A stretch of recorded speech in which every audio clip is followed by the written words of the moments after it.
بسم الله وحده والصلاة على من لا نبي بعده. هذه وصفة من أحسن الوصفات التي لقيناها عند أجدادنا رحمة الله عليهم ووالدينا رحمة واسعة، وهي كالتالي. وهذه الوصفة بالتجربة، والتجربة خير برهان.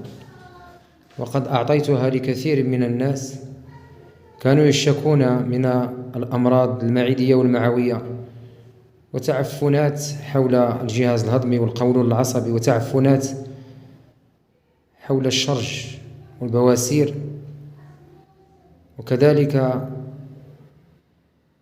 الروائح الكريهة التي تخرج من فم المعدة والغازات السامة. وكذلك هي تنشط الدورة الدموية، وقد تعالج بعض الأمراض الروماتيزمية والروماتويدية، وكذلك تخرج السموم من الجسم، فيبدأ الكبد بطرح السموم منه، لأنه هو أكبر عضو في جسم الإنسان من بعد الجلد، ولله الحمد والمنة. إن شاء الله تعالى سأبدأ في بعض في هذه الأيام لبعض الحالات كي يبين للناس ما هو في الطبيعة وما هو طبيعي. أسأل الله الثبات. عندنا هنا لحى الأشجار وحبوب الأعشاب والنباتات وأوراق الأعشاب وبعض الأعشاب العطرية وحبوب الغذاء، تتجانس بعضها بعضا. فعندنا هنا 1 2 3 4 5 6 7 8 9 10 11. أنا قلت الله أكبر.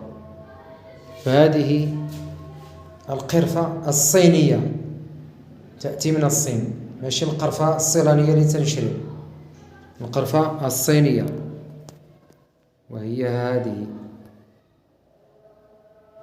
ملتوية. وعندنا الكمون الصوفي، وما أدراك ما الكمون الصوفي، اللهم بارك. وعندنا قشور الرمان، وما أدراك من قشور الرمان وما فيه من فوائد جمة تكلم عليها حفظه الله تعالى محمد فاي. وعندنا الخزامة العطرية التي تعالج البرد فيما كان، لأن البرد قد يصيب حتى الجهاز الهضمي. وعندنا الزنجبيل البلدي اللي هو سكينجبير باللغة الدارجة المغربية. وعندنا الخولنجان اللي هو الخدنجل، نعرف كاع منين جابوا هذه الأسماء، ولكن ماشي مشكل. وعندنا الحلبة الرومية ماشي البلدية. وعندنا الصوجة أو الصويا، تقوي البدن وتعطي طاقة للعضلات. وعندنا الشوفان الميغاماس. وعندنا هذه هي الخزامة، أما هذه زعيطرة تيقولها الشلوح زكني. وعندنا الورد الأحمر الجميل، شوف فاش تطحن كيف ما أصبح. تؤخذ كمية متساوية وتوضع في هذه القارورات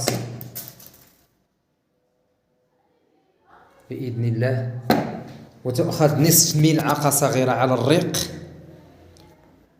بحال الزميطة، وتشرب موية دافية ولا أتاي مسوس أو حليب مسوس قبل ما تفطر بساعة، ونصف ملعقة عند النوم. وللإفادة كذلك هذه الوصفة حتى اللي ما تينعش يبدا ينعس بالليل، لأنها تترخي العضلات. هتقول لي في الصباح؟ لا، في الصباح انت اصلا تتحرك والاكسجين كامل، الازوت او الازوت كامل، فهي تهدئ الاعصاب.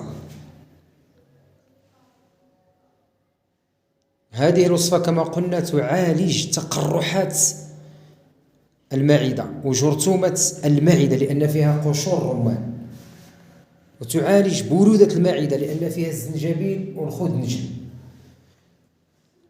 وتعالج النحافة لأن فيها الصويا والشوفان لأنهم تقويوا البدن، وتعالج التشنجات العضلية الأعصاب المعدة والأمعاء لأن فيها الكمون الصوفي والقرفة فيها. مرحبا، عليكم السلام ورحمة الله. الخزامة وزيدرة، عفوا يا أستاذ. وكما قلنا هي وصفة جميلة، أسأل الله لنا ولكم الشفاء، وفعلا صالحة للبواسير، عليكم السلام، وصالحة للأمعاء والقولون العصبي. كما قلنا نصف ملعقة صغيرة على الريق قبل الإفطار بساعة، ونصف ملعقة صغيرة عند النوم توضع في الفم، ويشرب بعدها كأس من الماء الدافئ أو الحليب أو الشاي بدون سكر. وأسأل الله لنا ولكم التوفيق والسداد، والسلام عليكم ورحمة الله وبركاته. نقدوا الأوصاف قبل ما يمشيوا منهم، ذكر الروائح الزكية والزيوت الطيارة. تقبل الله منا ومنكم الشفاء الجميع يا رب.